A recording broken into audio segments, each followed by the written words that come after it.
따뜻한 가족, 따뜻한 라디오. 라디오 서울에서 가정의 달을 더욱 특별하게 만들어드립니다. 캘리포니아주에서 보험료 급등으로 주민들이 신음하고 있는 가운데 개빈 뉴섬 주지사가 보험료 인상에 대한 방안을 제시했습니다. 최근에 남가주 주택가 앞마당에 절도단이 숨겨놓은 몰래카메라가 곳곳에서 발견되면서 경찰이 주민들에게 집 주변을 잘 살펴보라고 권고하고 있습니다.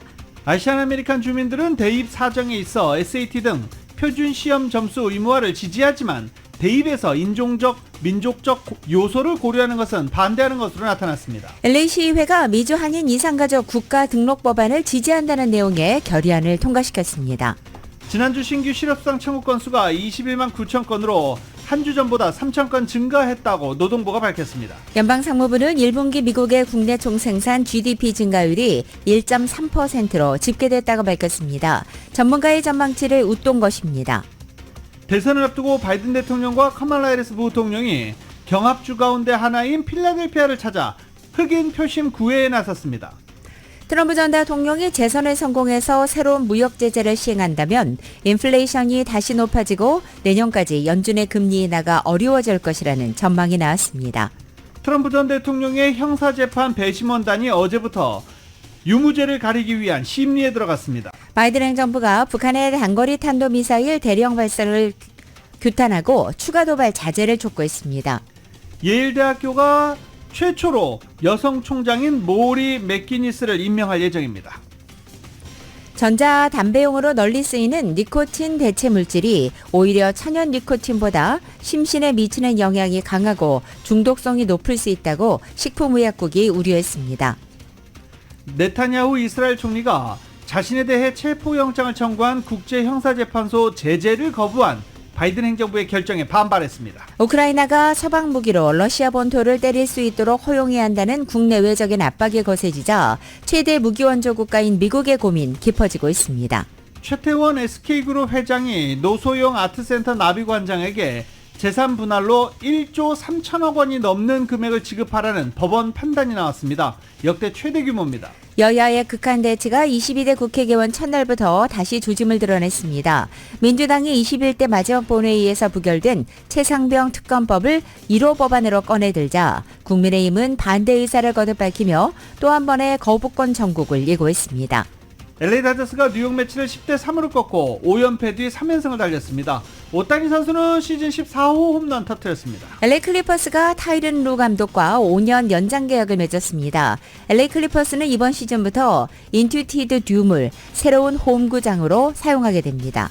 오늘 뉴욕 증시 하락 출발하고 있습니다. 원달러 환율은 1379.4원으로 마감했습니다. 남가주 오늘도 오전에 흐리고 점차 맑아지겠습니다. LA 한인타운 낮 최고 기온은 74도로 예상됩니다. 이 시간 주요 뉴스는 하늘 위 호텔 세계 최대 항공기 아시아나항공 A380에서 차별화된 서비스를 만나보세요. 고국까지 편안하고 안전하게 모시는 아시아나항공 제공입니다. 여러분 안녕하십니까? 김윤정입니다. 안녕하십니까? 유지승입니다. 2024년 5월 30일 목요일 라디오 서울 모닝 뉴스 2부입니다.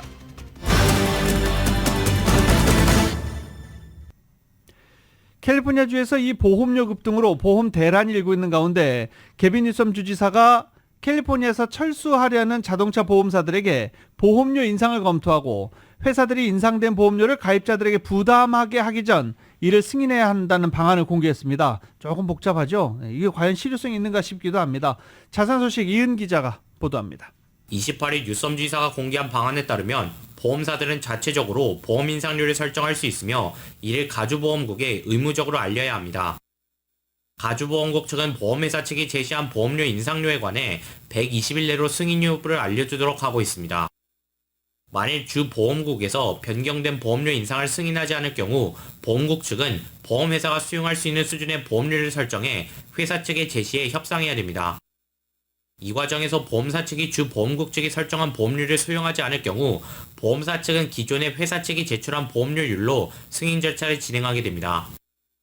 이번에 뉴섬 지사가 제안한 방안은 보험회사 측이 보험료 인상을 맘대로 시행하기 전 주 보험국의 인상을 받고 보험료를 인상하도록 하는 것이 주된 목적입니다. 하지만 주지사의 방안에 대해 찬반은 갈리고 있는 상황입니다. 보험회사들로서는 주의사 방안에 지지의사를 표명하고 있습니다. 거대 보험회사들인 스테이트팜과 파머스 등 보험사들의 퍼스널 인슈런스 페더레이션 캘리포니아 측은 이번의 방안은 보험 대란 속에 어려움을 겪는 가주민들에게 해법이 될 것이라고 밝혔습니다. 하지만 소비자협회 측은 이번에 뉴섬 주지사가 공개한 방안은 승인 과정의 진행이 명확하지 않다는 입장입니다. 소비자협회 측은 주지사가 공개한 방안은 프로포전 103의 내용에 반대되는 내용이라고 지적하고 있습니다. 프로포지션 103은 보험료와 관련해 소비자들을 보호하는 것이 주된 목적입니다. 소비자협회 측은 가주민들이 부담할 수 있는 선에서 보험료가 책정되어야 한다며 보험사가 터무니없이 높은 금액의 보험료를 책정할 경우 법적인 책임을 물을 것이라고 되붙였습니다. 라디오 서울 뉴스 이은입니다. 최근 남가주 주택가 앞마당에 절도단이 숨겨놓은 감시 카메라가 발견되면서 경찰이 주민들에게 주의보를 발령했습니다. 정유로 기자가 전해드립니다. 당국에 따르면 최근 글렌데일과 가든그로브, 치노힐스, 칼라바사스, 사라토가 힐스 등지의 주택가 집 앞마당에서 주민들이 정체불명의 감시 카메라가 숨겨져 있는 것을 발견하고 경찰에 신고했습니다. 지난주 금요일 칼라바사스 지역에서 집주인이 마당에서 카메라와 배러리 팩을 발견하고 경찰에 신고한 후 LA 카운티 쉐리프국은 28일 주민들에게 경고령을 발령했습니다. 오렌지 카운티 가든그로브에서도 최근 주택가 앞마당에서 정체불명의 감시 카메라가 숨겨져 있는 것이 발견됐습니다. 타겟으로 삼은 주택에 언제 침입할지 감시하기 위해 카메라를 집 마당에 숨겨놓고 집주인이 빈틈을 타 주택에 침입해 절도 행각을 저지르기 위한 것으로 경찰은 보고 있습니다.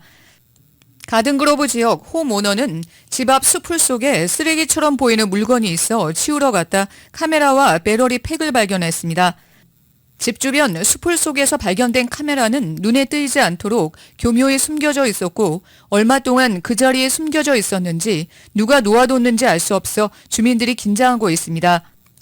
지난주 글렌데일 지역에서 콜롬비아 국적의 4인조 원정 절도단이 체포된 터라 주민들은 집 앞마당에 숨겨진 감시 카메라가 남미 원정 절도단의 소행이 아닌가 보고 있습니다. 경찰은 남미 원정 절도단의 소행일 가능성이 높다고 보고 주민들에게 각별한 주의를 당부했습니다. 혹시 집 주변에 정체불명의 카메라 장치가 있는지 집 주변을 정기적으로 살피도록 당부했습니다. 라디오 서울 뉴스 정현호입니다. 올해 메모리얼데이 연휴 기간 캘리포니아주 전역에서 1,100명 이상의 음주운전자가 적발돼 체포된 것으로 나타났습니다. 캘리포니아 고속도로 순찰대는 메모리얼 연휴 기간 동안에 집중 단속을 펼친 결과 주 전역에서 총 1,350여 명의 위반자가 체포됐고 이 중 80% 이상인 1,106명이 DUI 혐의를 받은 것으로 집계됐습니다. 단속 기간 동안에 4분마다 1명꼴로 DUI 체포가 이루어진 셈입니다. 교통 위반 티켓 발부는 총 32,000여 건으로 19,000건이 과속이 원인이었고 100마일을 초과한 경우도 800건 이상이었다고 발표했습니다. 이외에 1,850건은 안전벨트 미착용, 2,000건 이상은 부주의 운전으로 나타났습니다. 아시안 아메리칸 주민들은 대입 사정에 있어서 SAT 같은 표준 시험 점수 의무화를 지지했습니다. 하지만 대입에서 인종적, 민족적 요소를 고려한 것은 반대하는 것으로 설문조사 결과가 나타났습니다. 보도국에서 전해드립니다. 29일 공개된 여론조사에 따르면 아시안 아메리칸은 대입에서 고등학교 성적과 함께 SAT나 ACT 등 표준 시험 점수를 사용하는 것을 지지하는 것으로 나타났습니다. 이는 UC의 리서치 회사인 AAPI 데이터와 AP 센터 포 퍼블릭 어페어스 리서치가 지난달 전국적으로 18세 이상의 아시안 성인 1,068명을 대상으로 샘플 표본으로 해서 실시한 결과입니다.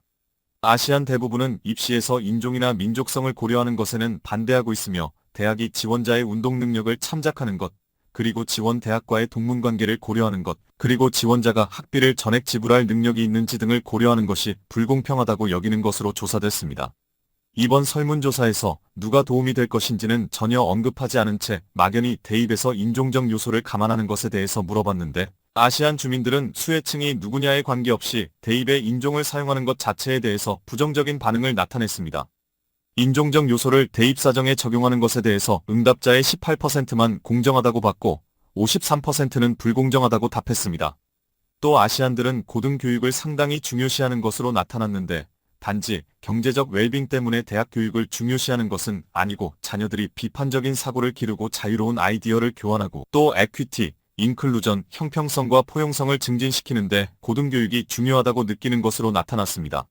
그동안 아시안 주민들이 경제적인 성공을 위해서 그리고 좋은 직업을 갖기 위해서만 교육에 관심이 있다는 고정관념이 많았는데 이번 조사에서는 단지 자녀의 커리어나 경제적인 문제만을 고려해서 대학 교육을 중요시하는 것이 아니고 자녀가 풍부한 지식을 가진 성숙한 시민으로 육성되는 것에도 가치를 두고 있다는 점을 보여줬습니다. 이번 여론조사에서 대부분의 아시안들은 학교에서 노예제도나 인종차별 문제에 대해서 가르쳐야 한다고 믿고 있는 것으로 나타났습니다. 이번 조사 대상자들 71%가 공립학교에서 노예제도나 인종차별에 대해서 가르쳐야 한다고 답했습니다. 전반적으로 아시안들은 자녀들이 성공을 위해서는 열심히 공부하고 일해야 하며 좋은 대학에 가는 것이 중요하다고 답했습니다. 또 어느 지역에 거주하는지가 자녀들의 성공적인 교육에 지대한 영향을 미친다고 믿는 것으로 나타났습니다. 아시안 대다수는 좋은 동네에 거주해야 자녀들이 좋은 대학에 갈 확률이 높아진다고 믿는 것으로 나타났습니다. 아시안 주민 대다수가 자녀의 교육을 위해서는 설사 더 작은 집으로 옮겨갈지라도 좋은 동네로 옮길 의향이 있다고 답했습니다. 라디오 서울 보도국 뉴스룸입니다.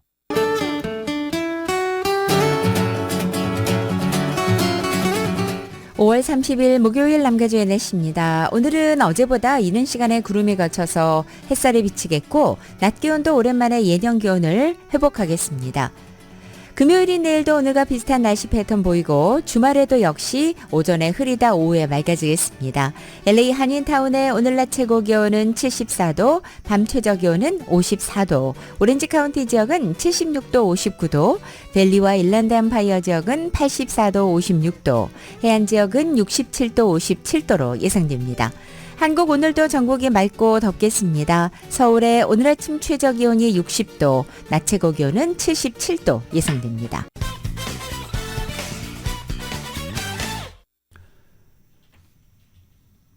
한 명이 숨지고 80여 명이 다친 싱가포르 항공 여객기 난기류 사고. 이 비행기 타기를 앞두고 계신 분들 굉장히 불안하다라는 이야기도 굉장히 많죠. 싱가포르 당국이 비행 정보 기록 장치 등을 토대로 1차 조사 결과를 내놨습니다. KBS입니다. 영국 런던을 출발해 10시간 넘게 순항하던 싱가포르 항공 SQ321 여객기. 미얀마 상공 11,278m 지점에서 난기류의 기체가 흔들리며 100여 미터를 상승합니다. 아침을 배달할 때였거든요. 바로 앞에 있는 화장실로 이동을 했고요. 한 1, 2초, 최대 2초 정도 흔들렸던 것 같아요. 그런데 갑자기 기체가 다시 내려가기 시작합니다. 자동 조종 장치가 정상 고도로 기체를 낮춘 겁니다. 급상승 직후 급강하, 이때 사람들과 물건들이 떠올랐다 추락했습니다. 머리와 목과 등을 천장에 부딪히고 그다음에 엉덩방아로 찌르면서 바닥으로 내려왔고요. 하반신을 전혀 움직일 수 없는 상황이었고 불과 4.6초 50여 미터를 떨어지는 사이 여객기 안은 아수라장이 됐습니다. 당초 원인으로 알려진 3분여간 1800m 강하는 사고 이후 난기류를 벗어나기 위한 비행이었다고 싱가포르 당국은 밝혔습니다. 떨어진 시간은 아마 1초도 안 됐을 거예요. 계속 떠 있었다기보다는 정말 그냥 딱 강력한 한 방으로 확 한 번 떨어진 게 다였고요. 안전벨트 등이 켜지고 불과 8초 뒤에 벌어진 일이었습니다. 저희 왼쪽으로 앉아 계시는 분은 하늘로 떴을 때 이제 다리가 위쪽 기체를 차면서 천장 부분 일부분이 뜯겨 나갔더라고요. 한국인 탑승객은 당초 알려진 한 명이 아닌 KBS 취재에 응한 강유미 씨까지 2명이었습니다. 싱가포르에 살고 있는 강 씨는 척추뼈 골절 진단을 받고 병원 치료를 받고 있습니다. 가장 기뻐해야 할 순간인 약혼을 하고 돌아오는 길에 그런 안타까운 사고를 마치게 돼서 사실 앞으로 비행은 당연히 못할 것 같고요. 방콕에서 KBS 뉴스 정윤섭입니다. 홍역 감염자가 최근에 독일 미넨에서 LA 국제공항 LAX를 통해 미국에 입국해 프레즈노 요세미티 국제공항으로 간 사실이 확인되면서 당시 LAX를 이용한 수천 명이 공기를 통한 전염성이 높은 질병에 잠재적으로 노출됐을 가능성이 있는 것으로 나타났습니다. 어제자 LA 탐지에 따르면 LA 카운티 보건당국은 뒤늦게 확인된 이번 사례로 인해서 올해 캘리포니아에서 발생한 홍역 사례가 모두 9건으로 늘었다고 밝혔습니다.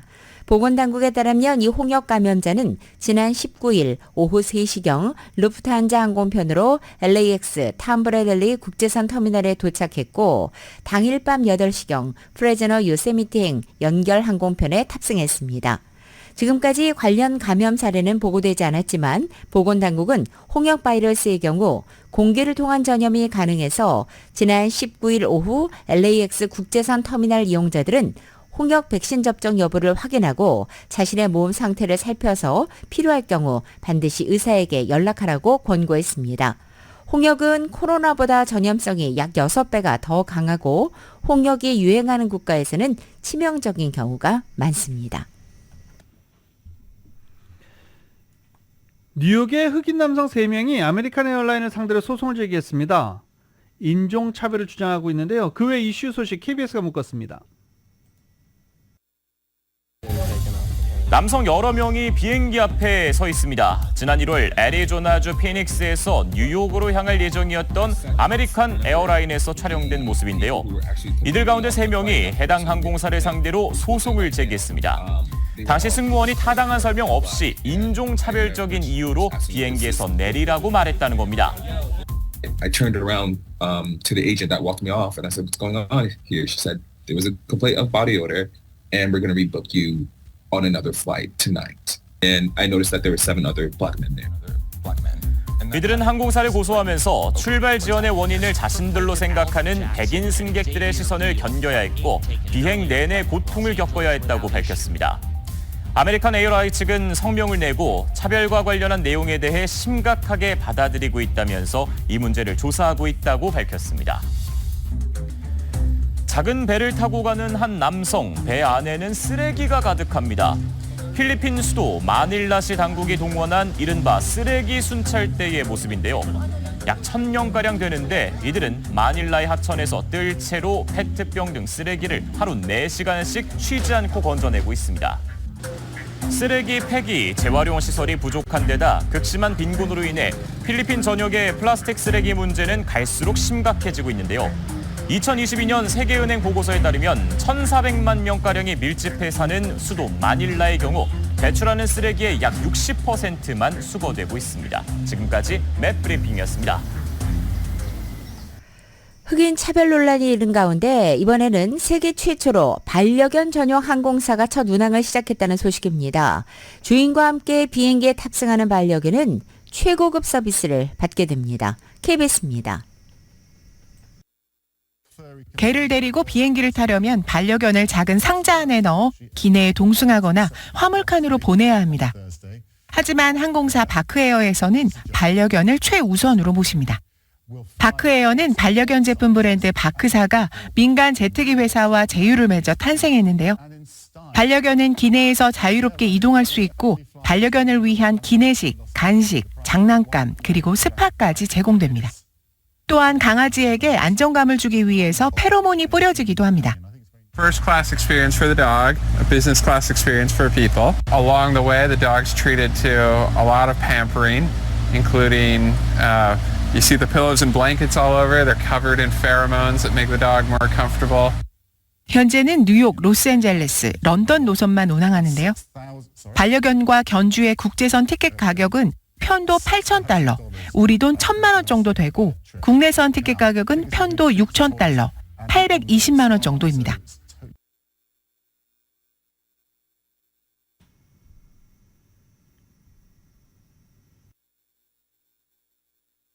미주 한인들의 북한 이산가족 상봉을 추진하기 위해 국무부가 미국 내 한인 이산가족 명단을 파악해 등록하도록 하는 법안이 연방의회에서 추진되는 가운데 한인 최대 밀집지 LA시가 이를 공식 지지하기로 했습니다. LA시의회는 이 같은 결의안을 참석 시의원 14명 만장일치로 통과시켰습니다. 한인타운을 건너라는 헤더 허트 시의원이 발의한 이 결의안은 연방상원의 미주한인 이산가족 국가 등록 법안을 LA시 차원에서 지지한다는 내용을 골자로 하고 있습니다. 이 결의안에는 유일한 한인 시의원 잔리 시의원이 공동 발의자로 이름을 올렸습니다. 미국에서 태어난 선천적 복수국적 남성 가운데 국적 이탈 신고를 놓친 사람이 예외적인 국적 이탈 허가를 신청할 거고 그 결과가 나올 때까지 1년 이상 걸리는 것으로 나타났습니다.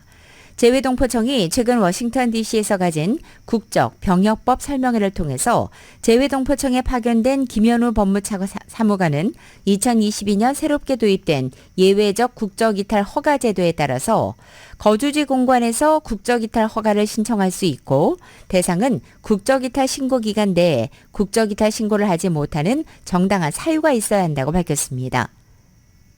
주미 한국대사관 웹사이트에 따르면 국적이탈을 하기 위해서는 병역 의무를 이행한 이후 또는 37세가 되는 해가 경과되어야만 이탈 신고가 가능합니다. 하지만 정당한 사유가 있을 때에는 예외적으로 허용된다는 것입니다. 국적이탈을 제때 하지 못해 군대에서 비밀문서 취급 등의 문제가 발생하거나 사관학교 입학 등의 문제가 발생하는 등의 경우에도 예외적 국적이탈 허가 신청을 할 수 있다고 말했습니다. 한편 예외적 국적이탈 허가 순서는 먼저 재외공간을 통한 신청과 접수, 그리고 법무부의 자격 요건과 허가시 고려사항 심사, 국적심의위원회의 심의와 의결, 법무부 장관의 허가 여부 결정, 그리고 법무부의 고시와 통보 순입니다. LA 한인사회에서 커뮤니티 봉사에 앞장섰던 고 민병수 변호사 일주기를 앞두고 LA 시의회가 고인의 유가족에게 평생 업적상을 전달할 예정입니다. LA 시의회는 아시아 태평양계 문화유산의 달인 5월을 맞아 내일 오전 10시 LA 시의회 본회의장에서 고 민병수 변호사 업적을 알리고 공로를 기리는 행사를 간다고 밝혔습니다. 이날 행사에는 미망인 캐롤민 여사가 유가족을 대표해 참석해 평생 업적상을 전달받을 예정입니다. 고 민병수 변호사는 LA 지역의 한인 이민 선조들의 이름을 딴 공립학교를 3곳이나 세우는 데 큰 역할을 했고 연방과 캘리포니아 주정부, 로컬 정부에서 매년 1월 13일을 미주 한인의 날로 선포하는 데 앞장서기도 했습니다. 고인은 한인타운 청소년회관, 한미연합회, 한미변호사협회 등에서 커뮤니티 봉사에 앞장서기도 했습니다. 한국의 국립국악고등학교인 소리누리 예술단이 LA 한국문화원의 지원으로 오늘부터 다음 달 6월 4일까지 공연을 개최합니다. 이번 공연은 3번 진행되는 가운데 먼저 오늘 30일은 사우스 하이스쿨에서 그리고 내일 31일은 페어팩스 하이스쿨, 마지막인 6월 4일은 콜번 스쿨 지퍼 콘서트홀에서 진행됩니다. 공연에 참여하는 국악고등학교에서는 오디션을 통과해 선발된 30명의 학생이 전통음악과 무용을 중심으로 다양한 공연을 펼칩니다. 모정미 국립국악고등학교 교장은 이번 방문은 앞으로 페어팩스 고등학교와의 교류와 협력까지 준비하고 있는 중요한 공연이라며 이 방문의 또 다른 목적을 밝히기도 했습니다. 처음 공연을 LA 공연을 왔었어요. 그때 재미국악원 원장님의 초청으로 그때 왔었어요. 그래서 이제 투어를 하고 공연 투어를 했었는데 그 이후에 이제 뭐 여러 나라, 유럽 나라, 뭐 동아시아 나라 여러 국을 이제 방문하면서 저희의 문화를 알리고 또 저희 학생들도 새로운 문화를 받아들이고. 이번에 진행되는 공연에 관한 보다 자세한 내용은 LA 한국문화원 웹사이트를 통해 확인할 수 있습니다. 한인 여대생이 일주일째 실종돼 범죄 피해가 우려되고 있습니다.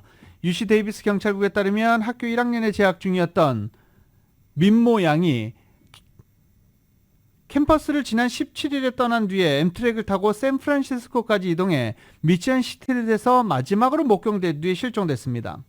민양이 실종되던 날 그를 목격한 목격자는 민양이 괴로운 모습을 하고 있었다라고 증언하기도 했습니다. 연락이 두절된 가족은 경찰에 실종 신고를 접수했지만 현재 일주일 넘게 행방이 오리무중인 상태입니다. 이번에는 인도 소식 전해드립니다. 인도 뉴델리 수도에서 최고 기온이 무려 섭씨 52.3도까지 올라서 관측사상 최고치를 기록했다는 소식입니다. 이런 폭염은 기후변화 탓에 더 오래가고 더 강해지고 있는데 선진국들이 개발도상국에 기후원재를 제공한다는 목표는 당초 약속보다 2년 늦게 달성되는 것으로 나타났습니다. YTN의 보도입니다. 폭염을 견디지 못하고 쓰러진 학생이 교실 책상에 누워 있습니다. 교사들이 연신 부채질을 하고 물을 뿌리며 열을 식혀보지만 학생은 흐느끼며 괴로워합니다. 이 마을에서만 학생 6명이 열사병으로 기절해 병원으로 이송됐습니다. 인도 수도 뉴델리에선 기온이 52.3도까지 치솟아 관측 사상 최고치를 기록했습니다. 바로 옆 나라 파키스탄의 상황도 마찬가지입니다. 사람이든 물소든 더위를 피해 강물로 들어갑니다. 서남아시아에선 여름 기온이 50도를 넘나드는 경우가 종종 있었지만 최근엔 폭염이 더 오래가고 더 강해지고 있다고 전문가들은 분석합니다. 기후변화 탓입니다. 그러나 기후변화 속도를 늦추려는 노력은 지지부진해 보입니다.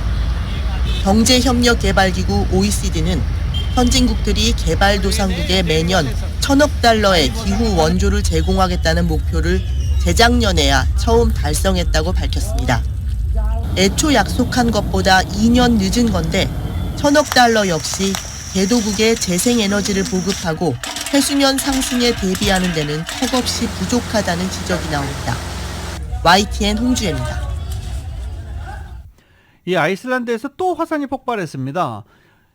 상당히 높이 용암이 솟구쳐서 강물처럼 흐르면서 이 아이슬란드 마을 주민들이 또 긴급 대피하는 등 비상에 걸렸습니다.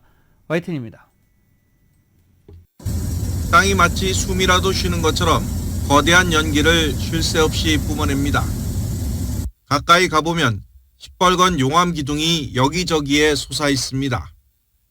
최대 높이 50m, 길이는 무려 2.5km에 이르는 거대한 용암띠가 또 형성됐습니다. 아이슬란드 수도 레이캬비크에서 남서쪽으로 50km 떨어진 그린다비크 주변 상황입니다. 2달여 만에 화산 폭발인데 지난해 12월부터 따지면 5번째입니다. 현지 시간 29일 정오쯤 그린다비크 북쪽에서 연이은 지진 이후 발생한 현상입니다. 아이슬란드 기상청은 그린다비크 북쪽 순두누 카기가르 근처에서 분화가 시작됐다며 약 3.4km 길이의 갈라진 틈에서 용암이 분출돼 그린다비크로 향하고 있다고 밝혔습니다. The eruption starts in a narrow section of the fissure system, and then it starts to expand to opposite directions. This is northeast, southwest. 이 지역은 800년 동안 화산이 잠잠하다가 2021년부터 다시 활성화됐습니다.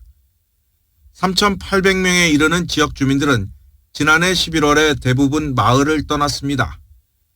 하지만 유명 온천인 블루라군의 관광객들과 일부 주민 등 100여 명이 머물고 있어 이들을 긴급히 대피시키고 있습니다.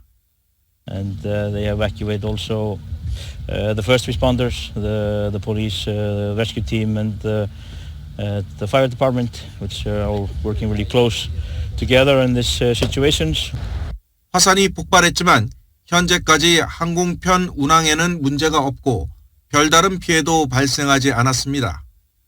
지난 2월에는 용암이 지하 수도관을 녹여버리는 바람에 인근 주민 28,000여 명의 온수 공급에 차질이 생기면서 아이슬란드 정부가 비상사태를 선포하기도 했습니다.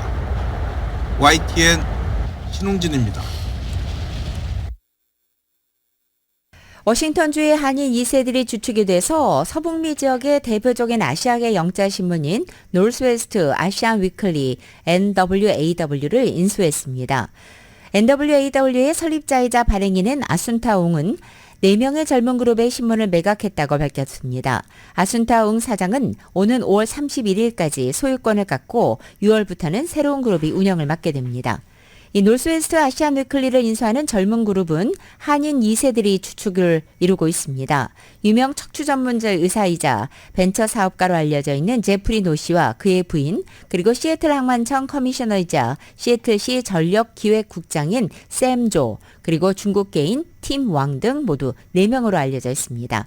이번에 NWAW를 인수하게 된 한인들은 이 신문사 인수와 운영을 통해서 아시아계의 목소리를 적극적으로 대변하는 역할을 한다는 계획으로 전해졌습니다.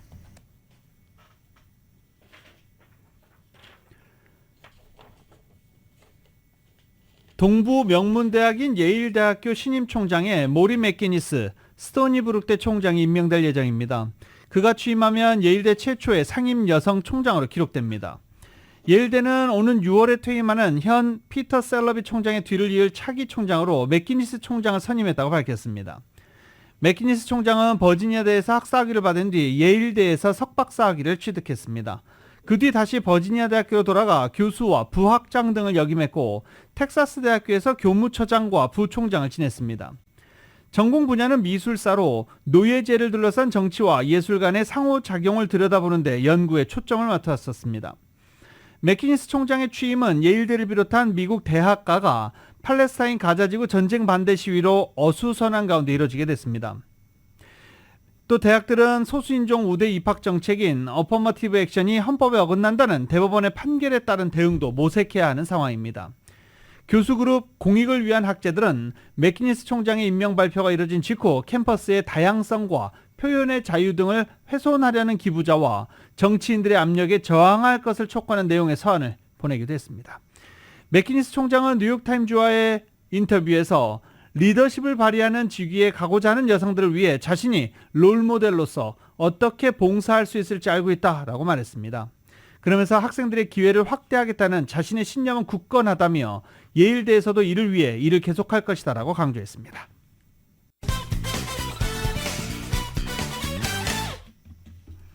성추문이 폭로되는 걸 돈을 써서 막았다는 의혹으로 형사재판 중인 트럼프 전 대통령의 유무죄를 가리기 위한 심리 절차가 어제부터 시작됐습니다. 어제 심리 첫날은 결론 없이 마무리된 가운데 법원에 나온 트럼프는 테레사 수녀도 이 재판은 이길 수 없다 라면서 혐의가 조작됐다고 주장했습니다. YTN입니다. 뉴욕 맨해튼 형사법원. 도널드 트럼프 전 미국 대통령의 운명을 가를 형사재판의 배심원단이 심리에 본격 착수했습니다. 성추문 폭로를 막기 위해 개인 변호사 마이클 코언을 통해 거액을 지급했다는 의혹 등으로 형사재판에 넘겨진 트럼프. 법원에 대기하러 나와서도 혐의가 조작됐다고 주장했습니다. In listening to the charges from the judge, who's, as you know, very conflicted and corrupt because of the confliction, very, very corrupt. Mother Teresa could not beat these charges. These charges are rigged. The whole thing is rigged. 12명으로 이루어진 배심원들은 재판에서 제시된 증거와 진술을 토대로 34건의 혐의가 성립되는지 판단해야 합니다.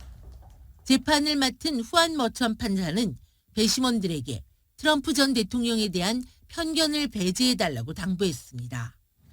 배심원단의 첫날 심리가 마무리된 가운데 유무죄 판결을 내리기 위해선 만장일치 동의가 필요해 길게는 몇 주가 걸릴 수도 있습니다. They're now going to take their time, go through the evidence and deliberate. And whether that takes an afternoon, several afternoons, several weeks is yet to be seen. That's going to be up to those members of the jury.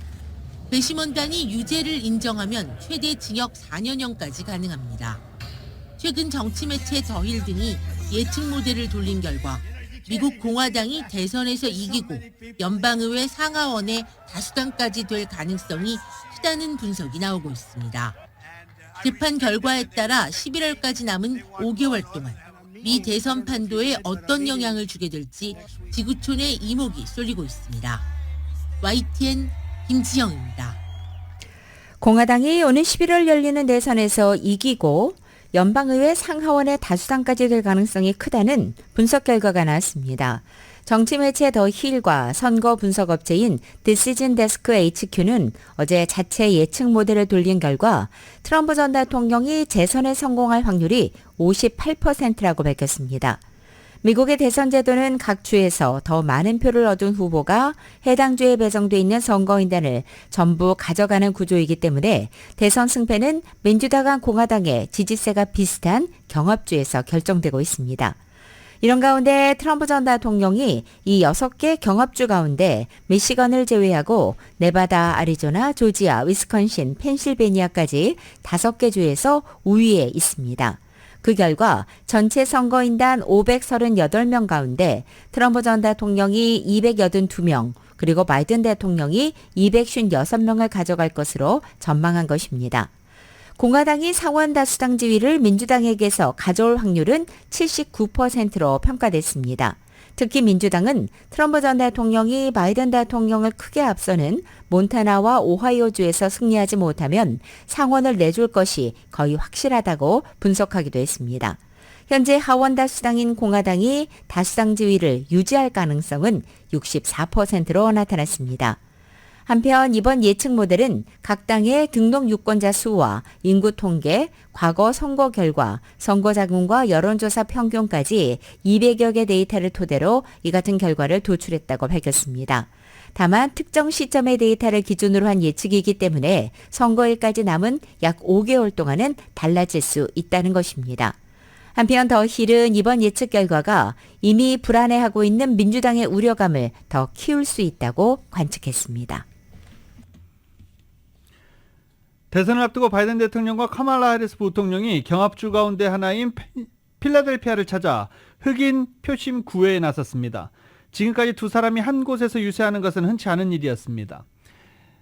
바이든 대통령은 필라델피아를 방문해 학자금 대출 탕감 저지를 비롯해 낙태권 폐지, 대입 소수인종 우대 철회 등 흑인 사회에 부정적 영향을 미친 보수 의제들을 제기하면서 지지를 호소했습니다.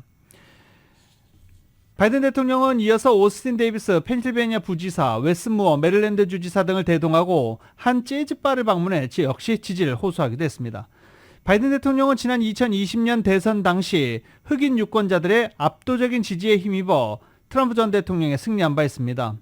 퓨 리서치 센터 분석에 따르면 당시 흑인 투표 92%가 바이든 대통령에게 쏠린 것으로 집계됐습니다. 연방노동부는 지난주 신규 실업수당 청구 건수가 21만 9천 건으로 한 주 전보다 3천 건이 증가했다고 오늘 밝혔습니다. 이것은 다우존스가 집계한 전문가 전망치 21만 8천 건에 소폭 못 미치는 수준입니다. 최근 2주 이상 실업수당을 신청하는 계속 실업수당 청구 건수는 5월 12일부터 18일까지 179만 1,000건으로 직전주보다 4천 건이 늘어났습니다.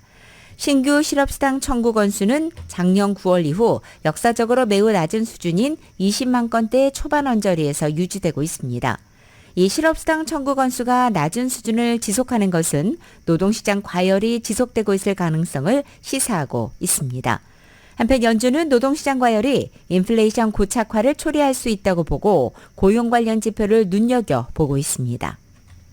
잠시 교통정보 한 가지 전해드리고 뉴스 이어가겠습니다. 아직 출근 전이신 분들 육각길 이용하시는 분들은 참고하시기 바랍니다. 이 한인타운 육각길 윌튼과 벤네스 사이에 한쪽 차선을 막고 노숙자 텐트촌 철거 관계로 길이 굉장히 혼잡하다고 합니다. 경찰과 인부, 청소차량, 노숙자 이동시킬 대기버스 등등이 차선을 막고 있어서 이게 굉장히 혼잡하다고 합니다. 육각길 윌튼과 벤네스 사이 한쪽 차선 막고 노숙자 텐트촌 철거하고 있어서 굉장히 복잡하다고 하니까 이 길 이용하시려고 계획하셨던 분들 우회로 찾는 게 좋을 것 같습니다.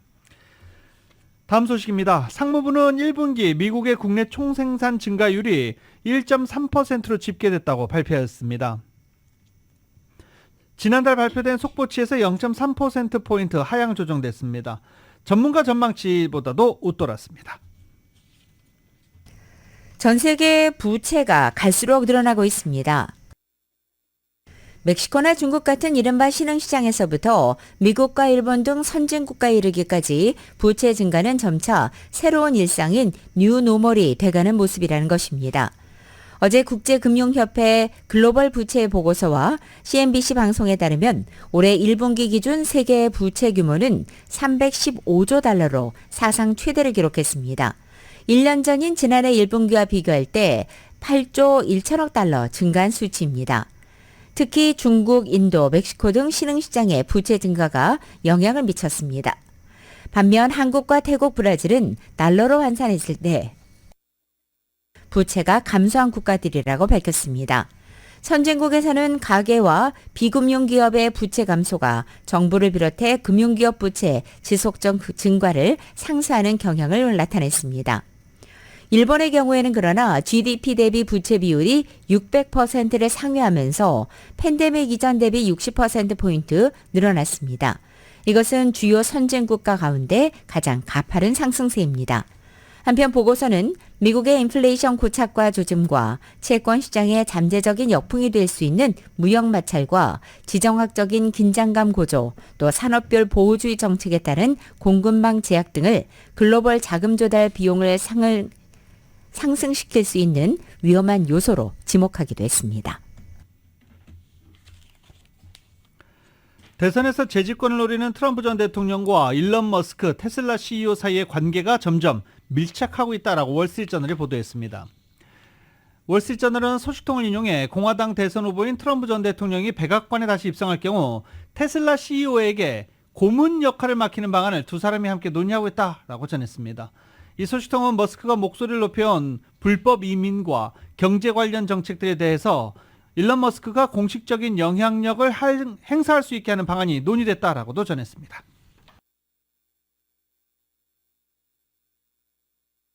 미국 정부가 2025년부터 온실가스를 배출하지 않는 모든 청정에너지 시설에 세액 공제 혜택을 제공하기로 했습니다. 연방재무부는 어제 이 같은 내용을 담은 인플레이션 감축법 IRA상 청정 전기 생산 그리고 투자 세액 공제 규칙안을 공개한 것입니다. 재무부는 현 생산 세액 공제와 투자 세액 공제를 대체하는 새 규칙안을 온실가스 순배출 제로인 모든 청정에너지 시설에 처음으로 인센티브를 지급하는 것이 특징이라고 설명했습니다. 2025년부터 시행됩니다. 라디오서울 모닝뉴스와 함께하고 계십니다.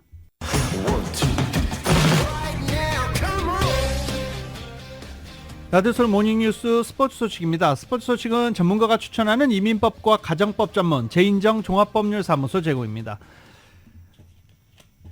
NBA 이제 플레이오프 서부조 결승만 남겨놓고 있습니다. 보스턴 셀틱스가 먼저 NBA 파이널에 진출해 있는 상태지요. 그런 상황에서 서부조 결승 지금 이제 5차전이 오늘 펼쳐지는데요.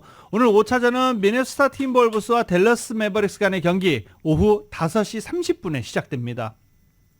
이 경기는 TNT 채널을 통해서 시청할 수 있고요. 미네소타 홈에서 경기가 펼쳐지는데 댈러스가 현재 시리즈 전적 3승 1패로 앞서 있는 상황입니다. 미네소타가 반격을 할 것이냐 아니면 오늘 댈러스가 경기를 끝낼 것이냐 오늘 오후 5시 30분에 결정됩니다. 샌디에고의 김하성 선수와 LA 다저스의 오타니 선수 이렇게 한국과 일본 두 나라를 대표하는 두 메이저리거가 오랜만에 나란히 홈런의 짜릿한 맛을 봤습니다. KBS입니다. 강한 햇빛에 선글라스를 끼고 타석에 등장한 김하성인데요. 선글라스의 효과일까요? 상대 실수를 놓치지 않았습니다. 왼쪽 담장을 넘기는 홈런. 열흘 만에 터진 홈런에 크게 기쁨을 드러내는 김하성입니다. 한국에 김하성이 있다면 일본엔 오타니가 있죠. 지난 18일 이후 12일 만에 부드럽게 밀어쳐서 시즌 14호 아치를 그렸습니다. 상대 투수 변화구에 기술적으로 대응한 만큼 최근 타격 부진에서 반등할 수 있는 신호탄이었습니다. 2024년 5월 30일 목요일에 전해드린 라디오서울 모닝뉴스 여기서 마치겠습니다. 지금까지 진행의 유지승, 김윤정이었습니다. 잠시 후 9시에는 강혜신의 오늘의 미국이 방송됩니다. 함께해 주신 여러분 고맙습니다.